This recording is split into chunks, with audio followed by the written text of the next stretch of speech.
Number two, let me know where you're from. I like to know where my audience reach is. So if you're from Australia, let me know. If you're from New Zealand, let me know. If you're from Texas, let me know. Just chime in, say hello.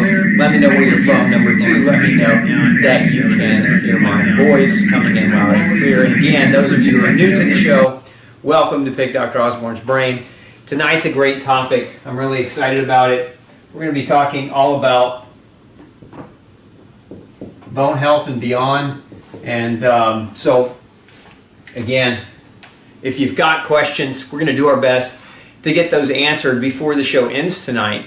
But I would suggest you go ahead and start typing in those questions now, because we're going to take them on a first come, first served basis. So if you want to go ahead and start typing those in now before we get started with the show, that way I'll take them first come, first serve. So give me just a second, I'll be right back.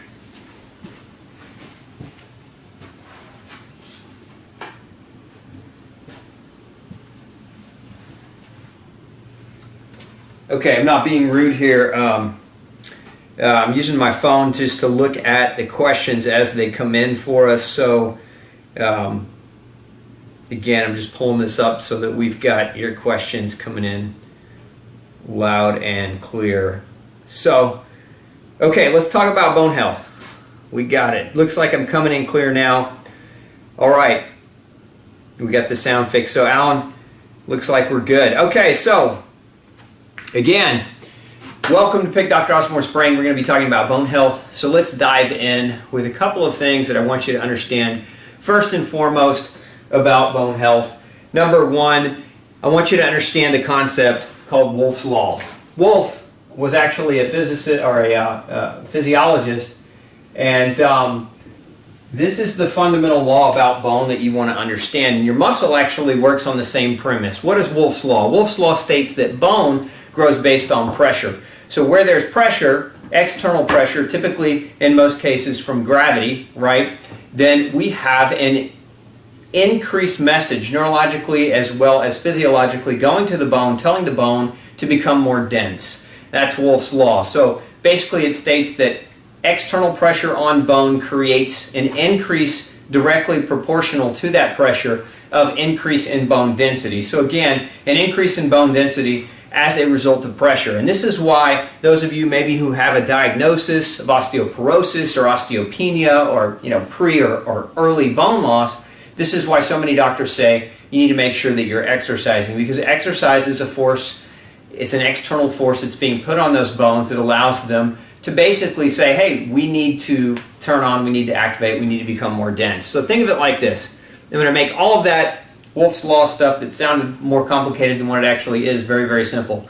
Your body works under the fundamental premise of use it or lose it. If you're not using the bone, your body will perceive that as a lack of use, and it will say, we're going to take those resources that are going into building bone, and we're going to take those resources and use them somewhere else, and then bone density starts to deteriorate. Now, it is true that after a certain peak age, typically for women that's around 35, same thing for men, we're going to start seeing bone density slowly, subtly decline as a result of changes in hormonal output. However, that doesn't mean we're going to see a steady state of bone loss and decline that is pathological or that is disease, like a disease state like osteoporosis or osteopenia. So again, some bone loss decline over age or over time is normal, but we don't anticipate seeing aggressive bone loss. Now we do see that, we will see aggressive bone loss in many of you who have gluten sensitivity for a number of different reasons, which we're going to be diving into tonight. But before we get into that, I want to talk a little bit too about, and let me grab my towel, I want to talk a little bit too about lab testing. So when it comes to lab testing, one of the things that that people often get confused about is this myth of the bone scan. A lot of doctors run this bone scan, and what they're basically doing with the bone scan, a DEXA scan, is they're shooting x-rays into your bone, and these x-rays are being absorbed by your bone, and the doctors are measuring how much of those x-rays are being absorbed by your bone, and then they're crunching the numbers. It's what we call Z-scores and T-scores, and they're basically telling you where your bone stands as it relates to the average to the average female of 35 years of age. That's what a bone scan basically brings back. It tells you how your bone compares to your peers of a similar age. The problem with the bone scan is it's only measuring X-ray absorption. So understand that the quality of your bone is not a direct reflection of how many X-rays it can absorb. That certainly helps us to identify the density of your bone, but not the quality of your bone. Remember, we can put a lot of minerals into your bone with drugs. Those bisphosphonate drugs that doctors like to prescribe make your bones very, very hard. Unfortunately, when you make your bones more hard and more mineralized, you also make them more brittle. It doesn't make them more stronger or more pliable. So again, a bone scan is only basically a reflection of how much X-ray your bone absorbs, and that's not quality bone. In essence, that doesn't necessarily, a bone scan doesn't, the outcome of a bone scan test does not indicate the quality of your bone. It only indicates how many X-rays your bone is absorbing. If you take these bone building drugs, then you certainly put more calcium into your bone, which makes it look better on a bone scan, but it doesn't increase the quality of your bone. And that's what I want you to understand, is that, again, if you're basing all of your decisions about what you need to do to improve your bone health on a bone scan, you can get into trouble. You can create more brittle bones.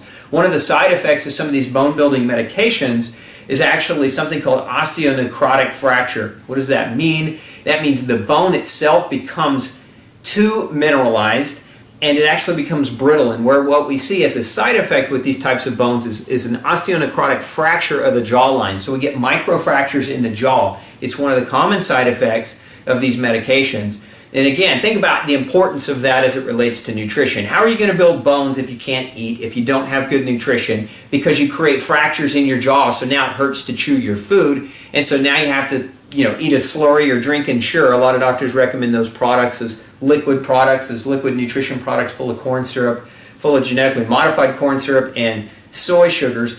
And those are horrible for your bones as well.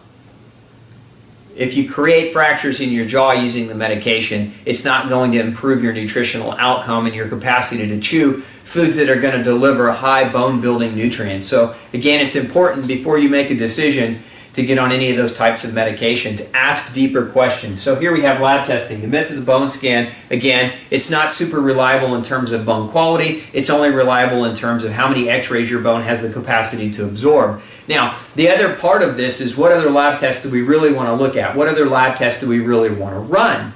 If we're trying to analyze the health of the bone, there's a couple of very, very critical and important lab tests that I highly recommend that you have looked at.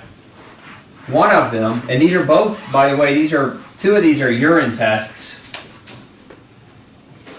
Number one is a test called deoxy, this is a mouthful here, pyridinoline. So deoxypyridinoline, oftentimes referred to as a Pyralinx D test. It's a standard lab test. Again, it's a urine test. Another one is called osteocalcin. Now what these are measuring different proteins that come out in your urine, because if these proteins are coming out in high quantities, aggressive quantities in your urine, what it tells us, and it tells us this quite effectively, it tells us how fast your bone is breaking down versus how fast it's building. Remember this, bone is brand new every 7 years. So your entire skeleton remodels itself about every 7 years. So bone is one of those that takes a long time to build and break down and build more, but every 7 years you have a brand new skeleton. If we're doing a bone scan and we're using a bone scan, remember that the accuracy of a bone scan is only good about every 2 years. So meaning that if you're running a bone scan and you do a bone scan this year and then you do another one next year, that's really not enough time to go by to tell us whether or not the therapies that you were doing, whether it was exercise, medications, or nutrition, were effective at improving that bone scan. In essence, you need to wait about 2 years in between bone scans to get an accurate assessment. So what do you do in a 2-year time frame when you don't know whether or not your bone is getting better or whether your bone is getting worse?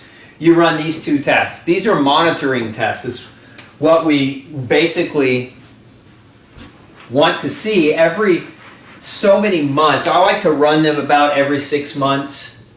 Initially, I sometimes will run them even as quickly as every 3 months. initially just to see, because if we get a high level of deoxypyridinoline and a high level of osteocalcin coming out in the urine, again, it's telling us that bone is breaking down faster than it's building, and that means you're progressing more toward bone loss. That means if you've already got osteoporosis or osteopenia, it's progressing and it's getting worse. So if we get a baseline of where you're at, and that baseline is high, then we can come back 3 months later after we've done aggressive diet and exercise and nutritional therapies to see whether or not we've had an impact on those markers. So again, make sure that if you're working with somebody, if you're working with your doc and he's saying, here, I want you on this medication, you need to exercise more, we'll do a bone scan in 2 years and see what happens. Ask them to run these tests every 3 to 6 months. That way you have some kind of an indicator as to whether or not your diet and your lifestyle changes are actually working in your favor, as opposed to waiting 2 years to be told, no, your osteoporosis is more aggressive, or my osteopenia has now progressed into osteoporosis. So you don't need to wait 2 years to get data back on this. So make sure your doctor is running those labs on you. Very, very important. Now, another lab that I would recommend, and this one every 6 months, it's called lymphocyte proliferation. And this is of your nutrients, of your nutritional status. So this type of test actually measures your vitamins and your minerals, things like calcium and magnesium and zinc and selenium and chromium and copper and B vitamins and vitamin K and vitamin E and vitamin D and vitamin A. Important nutrients as it relates to bone health. So how can you let's go back again. Okay, doctor says here's a drug to improve your bone density by forcing more calcium into your bone.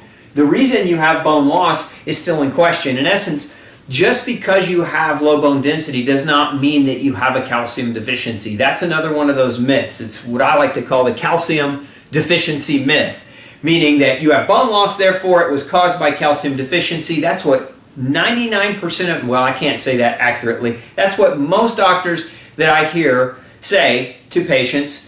And those patients come in to see me and say, well, my doctor told me to take calcium, or my doctor told me to take a vitamin D and a calcium supplement because I have osteoporosis, when they've never actually even ascertained as to why the osteoporosis exists. And it's important that you understand this, because I'm going to erase some of this. So again, talking about lab testing, the big fundamental question is not that what we're looking for is not that you have osteoporosis.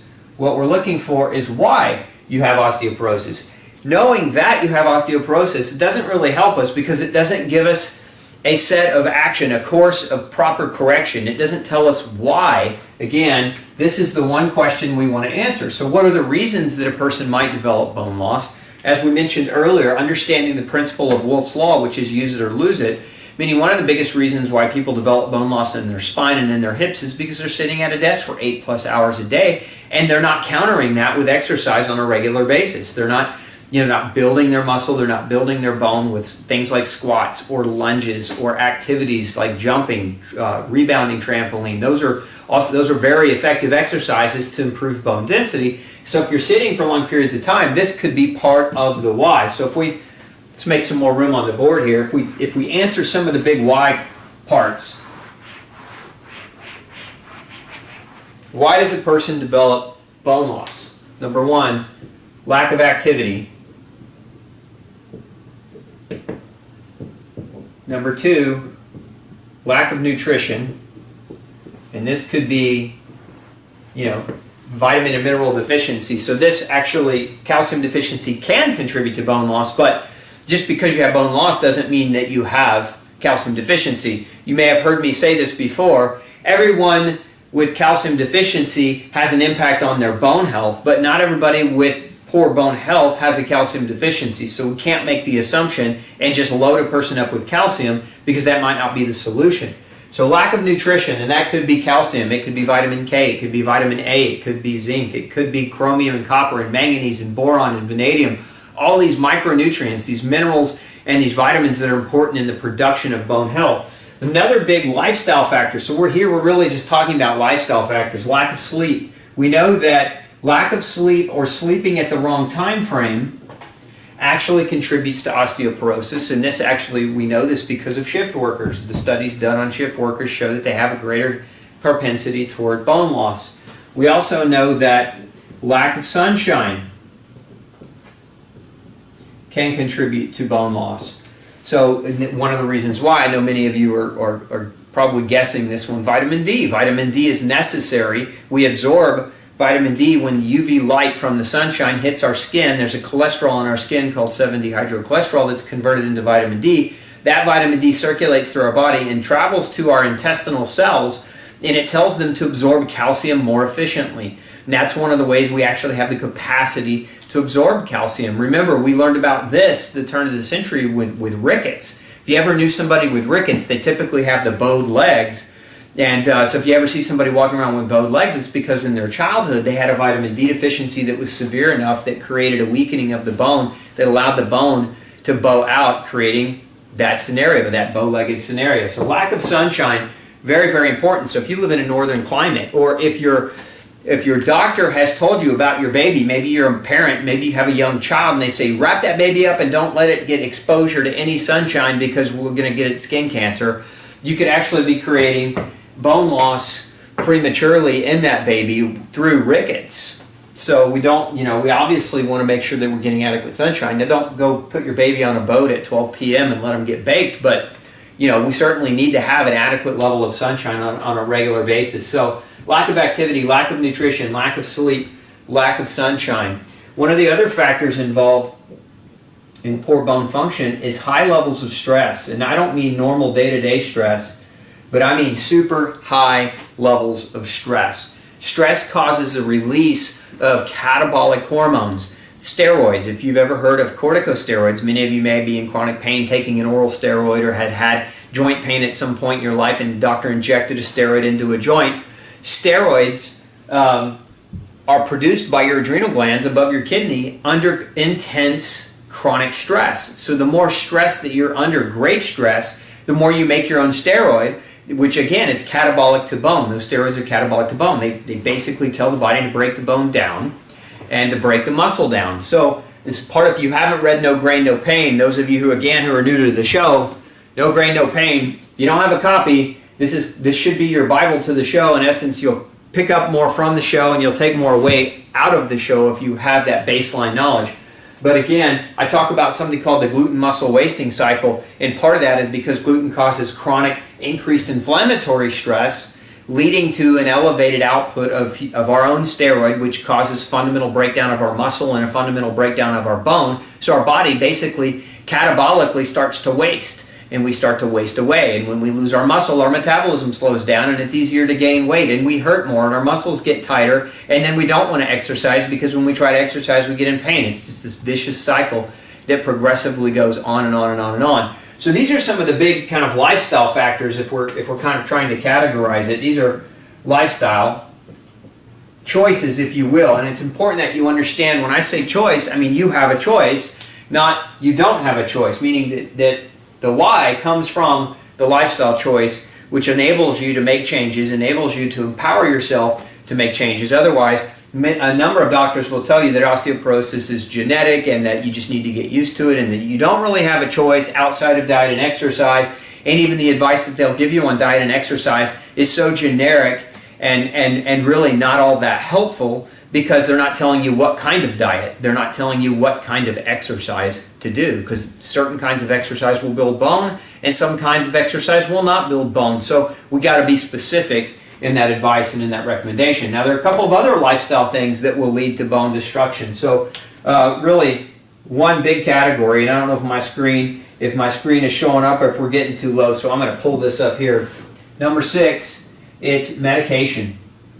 Now, there's several classes of medications that can actually disrupt bone formation, and the big category that we see really in high levels in a lot of people is antacids or antacids. Things like Tums and Rolaids and Prilosec and Nexium and Tagamet. Those are drugs that in some way either block the stomach acid by neutralizing it or block your body's ability to produce the stomach acid itself. And why is this important? Because we need that stomach acid to absorb magnesium and calcium and zinc and copper We also need it to absorb B12. Vitamin B12 it's critical. And one of the functions of vitamin B12, we could add this to the list of lab tests. There's no way I can cover everything today, but B12 deficiency will elevate homocysteine, which is a biochemical byproduct that actually can cause bone damage and can actually break your bone down. So these nutrients, to be absorbed properly from the food that you eat, require stomach acid. So if you're chronically taking antacid medications, or if you're taking acid blocking medications, and many of you may be, you're actually contributing to an onset of nutritionally induced bone loss as a result of the medication, what we would call drug-induced nutritional deficit-based bone loss. So this is one of the top meds that we'll see creating bone loss. Now, another one that we'll see creating bone loss, and I mentioned this a moment ago, is the steroids. Steroids have a catabolic effect. Catabolic means breaking down. So they break down tissue, and when you're breaking down bone tissue as a result of long-term steroid use, and where would we see somebody with long-term steroid use? This would be an individual who potentially is in chronic pain, and so they're on a prednisone or a corticosteroid, or they've been injected because they have a joint issue, or they're taking the drug orally. Those are the kind of the most common things. And it's not the single use. So it's not like you had such severe inflammation that a doctor put you on a steroid for a day or two. It's the chronic use. It's the using them every day consistently over time. Who do we typically see using chronic steroids? People with chronic pain conditions. Potentially, I mean, for the most part, autoimmunity. So rheumatoid arthritis, lupus, scleroderma, dermatomyositis, psoriatic arthritis, ankylosing spondylitis. So if you have any of those conditions, you may look at the medicines that you're on, and you're probably going to find that one in that list is potentially a steroid. And I want you to understand that long-term use of steroids, even at low doses, creates bone health issues, creates bone loss. Because why? Not only do these drugs have a catabolic effect, but they actually they reduce your body's capacity to utilize calcium and vitamin D and magnesium. So very, very important that you understand that. And now some people will say, well, what if I'm on a steroid and I take extra calcium, vitamin D, and magnesium? Yes, but it doesn't fully override the effect of the medication. Same thing here. You can take more, but again, if you don't have acid, you can't absorb. So you've got to keep that in mind. And again, why is the bigger question? And that goes even back to these. If you're on these medications, why is still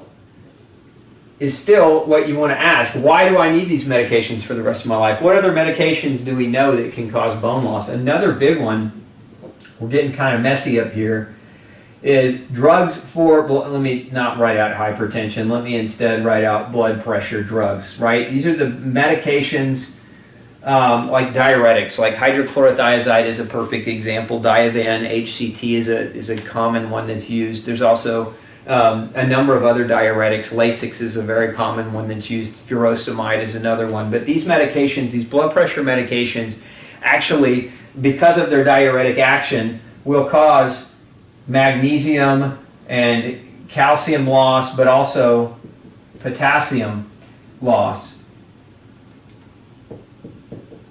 as it's abbreviated as a K. Potassium loss. So blood pressure medications directly can create a deficiency of calcium, magnesium, and potassium. All three of those are required for bone health. Interestingly enough, all three of those are also required to regulate blood pressure. So the longer you're on a diuretic, the more you create an imbalance in your electrolytes that forces you to stay on that diuretic, and then generally what happens is another medication gets added to that mix, because the diuretic at a certain point in time will start to fail.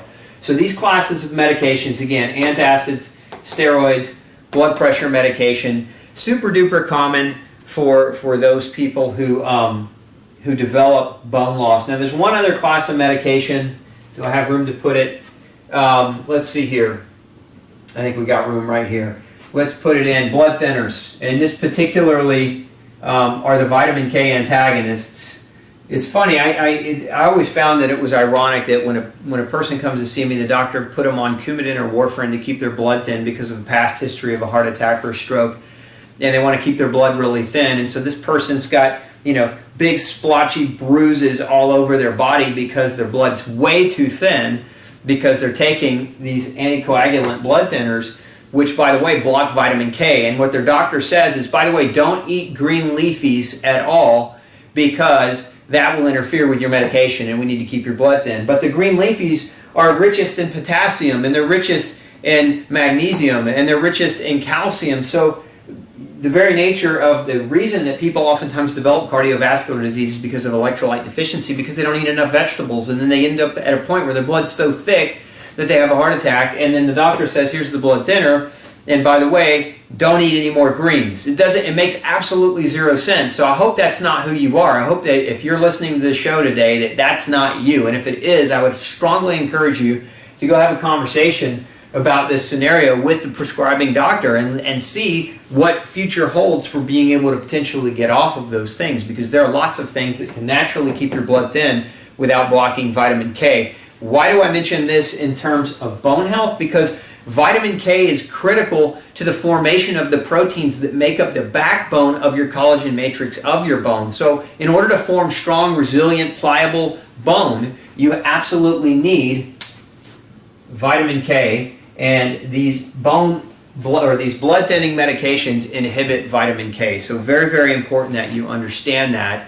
And again, if you're struggling with a prior diagnosis of osteopenia, osteoporosis, and these are any of the scenarios that you've had put in front of you, you should understand that that is going to require a deeper conversation, and you really want to get used to asking this question, why. If you ask it enough, you might actually get your doctor to crack a textbook or read a new research study in nutrition, in the field of nutrition, as opposed to just dismissing you. However, many of you will probably say it's a waste of time to ask the doctor because they don't listen anyway.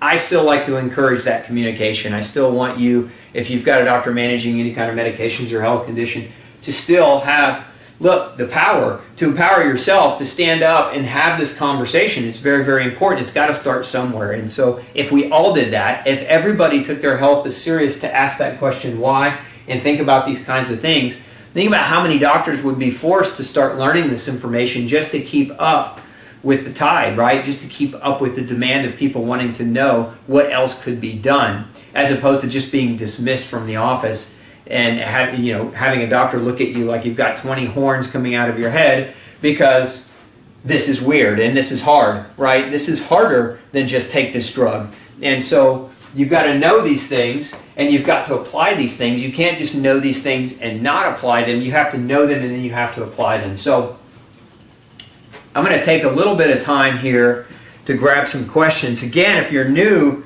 to the Pick Dr. Osborne's Brain Show, welcome. We want to welcome you and let us know where you're from. Again, if you're from Texas, if you're from New York, we want to know where you're from. We want to be able to to tell you hello back. So let's look through. We got a ton of questions coming in here. So again, I feel like I'm being rude because I've got a phone and here I am talking to you, but I'm not trying to be rude. I'm just let's see. So one question that came in about coffee, and I think it's important to merit that if you have bone loss, that you really avoid the use of coffee. Caffeine in and of itself is a diuretic. It can cause the loss of potassium and magnesium and calcium. So again, going back to this stuff right here. So if you do drink coffee, I highly recommend that you only buy organic coffee and that you don't add all the other garbage to it. But preferably drink it black, or some people add cinnamon or other herbal things to their coffee, herbal agents to their coffee. But I don't recommend, if you've got bone loss, that you're drinking a lot of coffee because it's going to increase or make the problem worse. Let's see.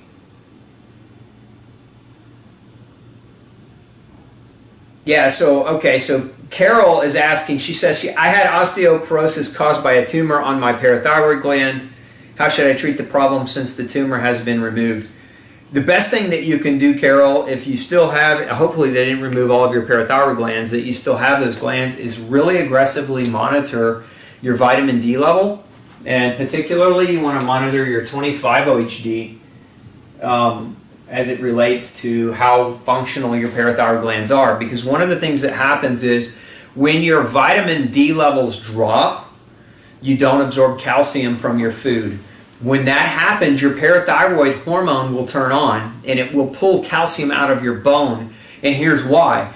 The serum blood calcium level helps to regulate your heart. And if that level drops too low, you can actually go into an arrhythmia and it can kill you. And this is why it's important to monitor it.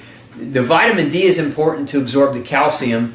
The calcium, once it's absorbed into your bloodstream, can then get deposited into your bone and can go to other tissues where it also has additional functions. Calcium is not just important for bone, but it's also a secondary messenger. So calcium helps all of your other hormones work properly. So if you've had a parathyroid tumor and your bone loss was caused by that, and the tumor was removed, then the problem should be gone. But you do want to make sure that that 25 OHD level is being closely monitored. My advice would be keep it between 70 and 100. And I would also go back down here, well, I already erased it. So there were some other lab tests that I was talking about. One of them is your calcium level by using lymphocyte proliferation. So measuring your serum calcium as well, your ionized calcium, your serum calcium, and then measuring your intracellular calcium. All that's going to be important, but also the other minerals, not just calcium. So vitamin K, that's not a mineral, but it's a vitamin, but then the other minerals. Monitoring those and seeing what your diet has or doesn't have so that you can adjust your diet to eat those different things. So hopefully that's helpful and answers your question. Let's see. So I talked a little bit, Jennifer's asking about steroid-induced osteoporosis. Look, it's a reality. Steroids cause osteoporosis. The longer you're on them, the more bone loss you're going to develop. So why are you on the steroid? It's an inflammatory disorder typically that's creating an issue in your body, and so oftentimes instead of the doctor asking, well, why is your body inflamed, they don't ask the question at all. They put you on the steroid, and be damned the side effects of the steroid. In essence, just be on the steroid, and maybe we'll be on it for low dose. And again, it depends on the doctor. I've seen doses that sometimes you'll get on like a steroid dose pack where you're on 40, then they titrate you to 30, then 20, then 10, then 5. But I've also seen people who are on low dose, 2.5 milligrams, 5 milligrams of steroid indefinitely for years. And that's where the bone loss is really going to become a major, major issue. So, the bigger question is ask why you're inflamed. Don't just accept the steroid. Ask the why. The big question is, why is the inflammation there? What is it that I'm doing that's potentially creating this inflammation that if I did something differently, the inflammation would be subdued or would go away, or would at least be less, so that I would need less of the medication as an outcome to control the symptoms. Because all the medications do is they mask your symptoms. They don't correct the why. They mask your symptoms. They give you a false sense of security under the guise of compassion without resolving the problem. So you continue, because the symptom is resolved, you continue to make the same mistakes instead of making changes as to the why of the problem. Okay, let's see here. Oh, I love this. Marianne's chiming in. Hello, Dr. Osborne. Phone consultation a few years ago. You changed my life with diet recommendations, B12 deficiency, cold urticaria, and CLL, chronic lymphocytic leukemia. A 58-year-old female took away too many medication too many recommended by my other doctors, which made me much sicker. You recommended getting off of everything and changing diet. Diet is a powerful thing. If you've got a chronic illness, chronic autoimmunity, chronic cancer, heart disease, chronic bone loss, it doesn't matter. If you haven't entertained diet as a reason as to why you have the chronic illness, then you have not even begun scratching the surface on investigating why the illness exists. Dana's asking if someone has CFS. CFS, I'm going to assume you mean chronic fatigue syndrome, Dana, but I don't want to make assumptions on your behalf, but I'm going to make that assumption. Should they stop eating quinoa? So Dana, I can tell right now that you haven't read No Grain, No Pain, because if you had, that question wouldn't be answered. Now, don't get me wrong, I'm not shaming you for asking that question. I encourage questions. Quinoa is a pseudo-cereal that actually many of the proteins in quinoa mimic gluten. A lot of people with gluten sensitivity have developed chronic fatigue syndrome as a result of that gluten sensitivity. So to answer, I can't really answer your question 100% because I don't know if you're gluten sensitive. But if you've been diagnosed with gluten sensitivity, you shouldn't be eating quinoa, period, because it mimics gluten. And so that, again, that information's in No Grain, No Pain. If that's new news to any of you listening, you need to make sure that you get your copy and read it. It'll save your life potentially.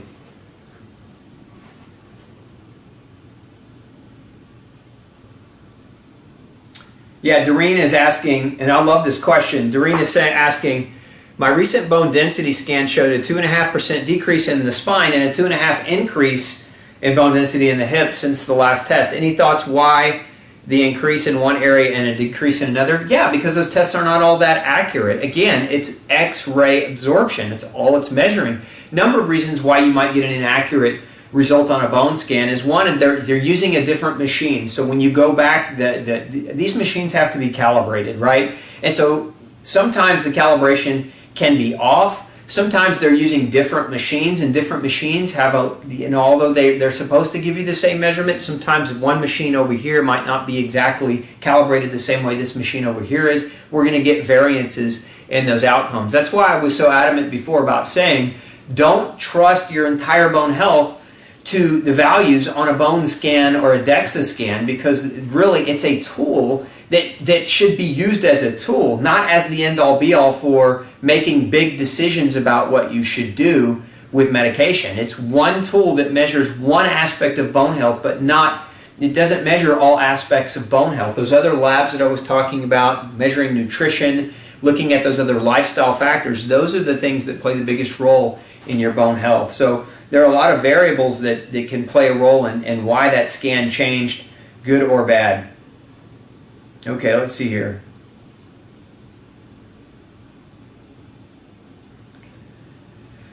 Okay, we're getting so many questions, there's no way I can answer them all.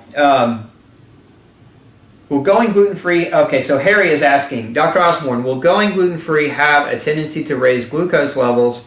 My wife went gluten-free and it raised her levels. She is a type 1 diabetic. You know, it depends on how you went gluten-free or how she went gluten-free, Harry. If you go gluten-free the traditional way, which is why I keep harping on, you're going to hear me say, if you've ever listened to me for any length of time, you've heard me talk about gluten, and you've heard me use some delineations. And the two delineations, number one is the true gluten-free diet versus the traditional gluten-free diet. And if your wife did this, if she went on a traditional gluten-free diet, meaning she cut out wheat, barley, and rye, and maybe oats and maybe not, and instead gravitated toward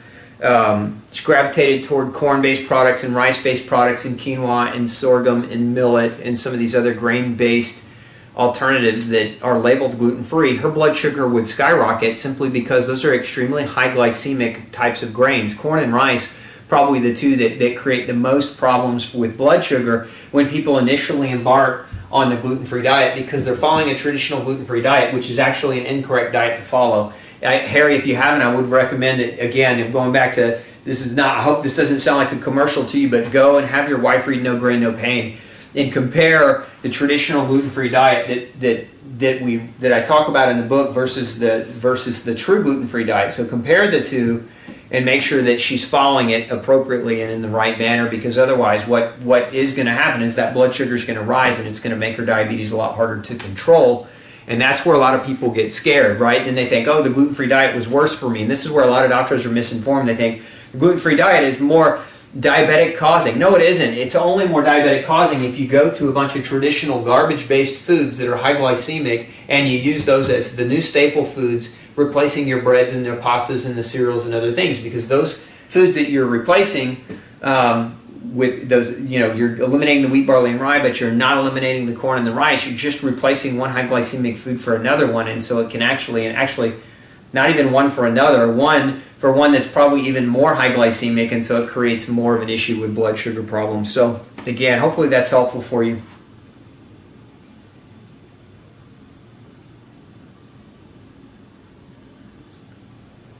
Marianne is asking about B12 levels. Look, the reality, she's asking about 211 to 911, and she's talking about serum vitamin B12 levels.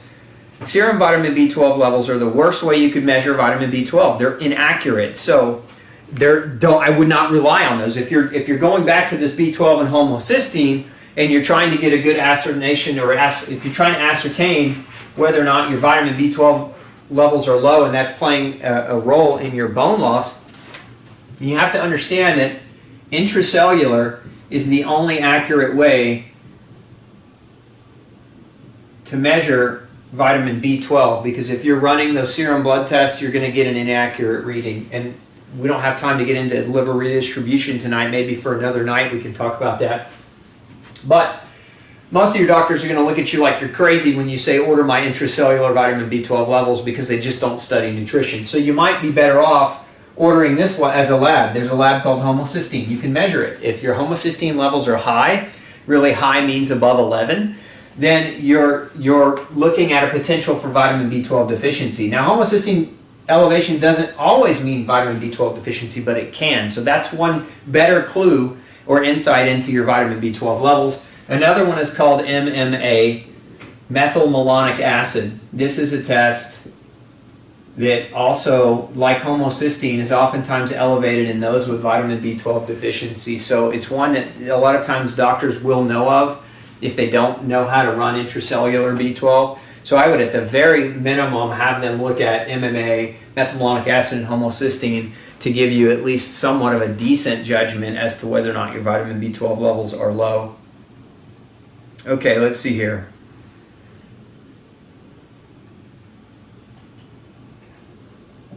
Melody, hello Dr. Osborne. I've had severe GERD for 6 years. I've read your book and take most of your supplements, multi-nutrient, zinc, vitamin C, mag, berberine, yeast shield, and I am grain-free. I still have GERD when I eat a semi-fatty meal, for example, duck fat, almond flour, biscuit triggered today's attack. What do you recommend?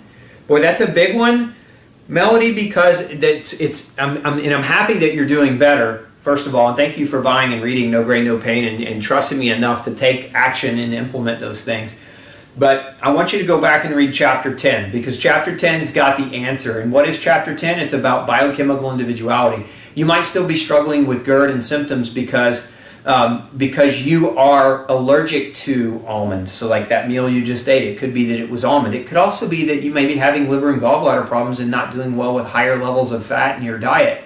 Many people that go grain-free actually end up eating more fat through nuts and eating more fat through animal meats, and that if their gallbladders are missing, or if their liver is compromised and they're not capable of producing bile adequately, what can happen is eating too much fat in a sitting can create these types of symptoms. So it goes back down, it boils back down to personal, to individualization, biochemical individuality. So do you have a liver or gallbladder problem? Do you have a food allergy that you haven't had tested for appropriately yet that could also be contributing to damage to your GI tract? Are you on medications of any sort or any kind that could be potentiating damage to your GI tract? I did a whole piece on this a few months ago, and if you go to glutenfreesociety.org and type in medications that cause gut dysfunction, you'll see a whole video and a whole breakdown on the classes of medications that can cause leaky gut and reflux and other problems. And so again, without having a deeper, thorough knowledge of what's going on with you, it's hard for me to say with a great degree of certainty why that's happening, but those, Melody, would be the things that I would look at first. Hi, Peruse. Let's see here. So Solaris, hello Dr. Osborne. Some doctors like to prescribe prednisone for asthma-related issues. Any suggestions as an alternative to the steroids? Yeah, ask why you have asthma. You know, asthma is typically caused by choice. Now, sometimes we have outdoor induced asthma where you may have severe reactions to different pollens or danders or things that are actually in the outdoor environment. And the advice I would give you then is avoid outdoors on the days where those counts are highest, those things that you're allergic to. But beyond that, for most people, understand that one of the oldest known forms of asthma is called Baker's asthma, which is actually induced by wheat. So whether or not you're gluten-free or grain-free, that would be step number one, would be to investigate whether or not there are foods that are triggering that airway inflammation for you. For a lot of people, that's what it is. It's foods inducing the airway inflammation, not something that necessarily even that you're breathing. Okay.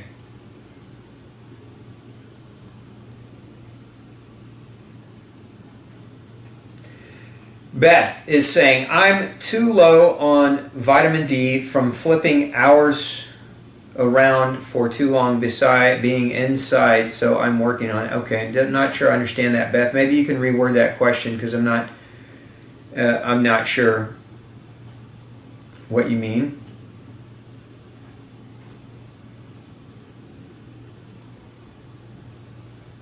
Let's see here.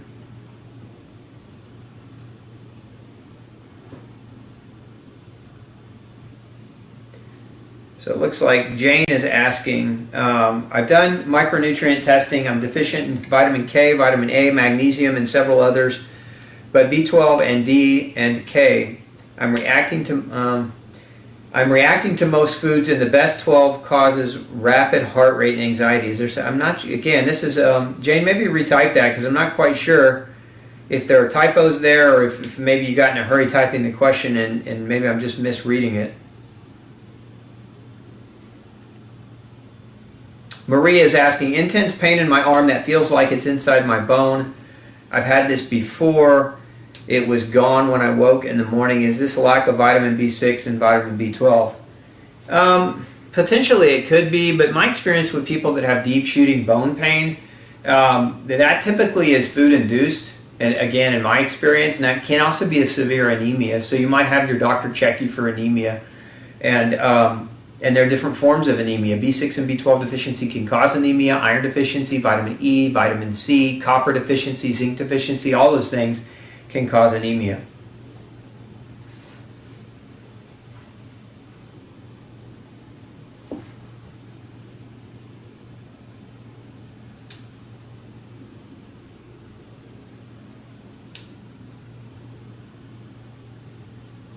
Let's see here.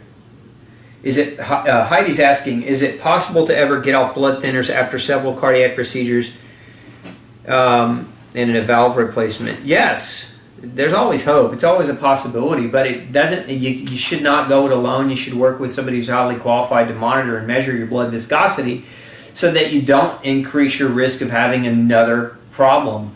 And that's something that needs to be tightly regulated. But yes, it is possible because there are many things that are natural that keep your blood thin. Magnesium is a blood thinner. It inhibits platelet aggregation. Selenium is a blood thinner. Fish oil is a blood thinner. These are things that are essential, meaning your body can't survive without them, that naturally keep your blood thin, unlike coumadin and warfarin, which actually inhibit vitamin K. And remember that inhibiting a nutrient that's essential for your body to function, to get an outcome to reduce your risk of developing disease, can be a bad idea if you're doing it long term and not figuring out why the problem exists. So is there hope? Yes, there's always hope. You should always know that there's hope. Okay.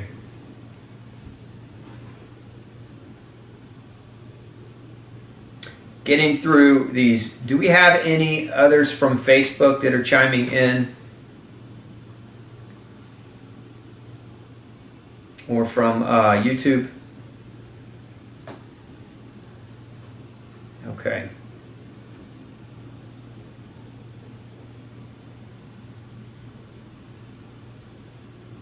All right, so Kathy, diagnosed with fatty liver disease and metabolic syndrome, is the best type of diet low-fat, plant-based? No. The best type of diet is not low-fat, plant-based. But again, it could be, right? So we can't make that generalization, and simply because, why can't we make that generalization? Because if you're following a diet that isn't customized to who you are and what your needs are, then we can't know whether or not it's the best diet. For that particular problem, a lot of people with your situation do best on a grain-free diet and a higher fat diet. Some people do better on a ketogenic diet. Some people do better on a plant-based diet. There are a lot of variables in that question that should be tested for by a doctor who's qualified and trained in nutrition and understands the nuances of testing those types of things to give you the best type of diet. Beyond that, it's about experimentation. I mean, for many people will do like a rotation diet, or they'll do an elimination diet. So they'll try to see, okay, what foods that I'm eating create problems and what foods that I'm lacking help me, right? And there's 3 rules of nutrition that I would really, really encourage you to follow. Number 1 is you can't get healthy eating food that's not healthy. So ask yourself and answer this question honestly before each meal. When you're picking a food up, ask yourself the question, is this going to serve my health or is this going to destroy my health?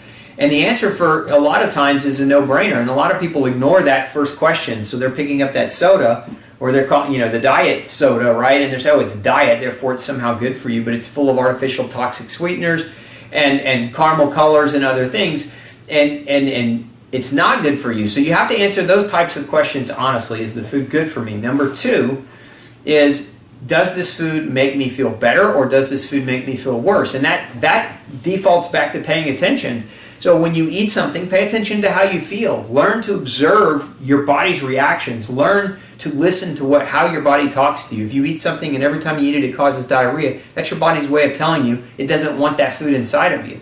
If you eat something and every time it causes gagging, that's your body's way of telling you that's probably not the best thing for you to eat. If it causes you intense pain every time you eat it, it's your body's way of telling you to avoid it. So learn to listen to those subtle cues. You get better the more you pay attention. And then third rule is, this is one that requires really working with an expert, and that's get tested. Don't eat what you're allergic to, sensitive to, or intolerant to. And the way you know about that is you get tested, because some allergic responses, some people say, well, if I'm allergic to it, I'll feel it. No, you won't. There's something called an acute allergy, which you will feel, because your lips will swell, your throat will constrict, you'll break out in hives. But there's something else called a delayed hypersensitivity response, which is just a subtle inflammatory response every time you eat that food. So when your body is chronically inflamed all the time and you feel bad all the time, it's really, really hard to pinpoint which food made you feel that bad, or which foods made you feel that bad, because oftentimes it's a matter of multiple different types of foods creating the issue. So hopefully that's a helpful response for you.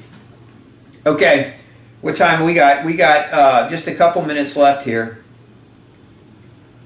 Marianne is asking, which basic tests help to determine if you have autoimmune disease, i.e. sed rate, C-reactive protein, etc.? I'm dealing with Lyme parasites, dysbiosis, etc.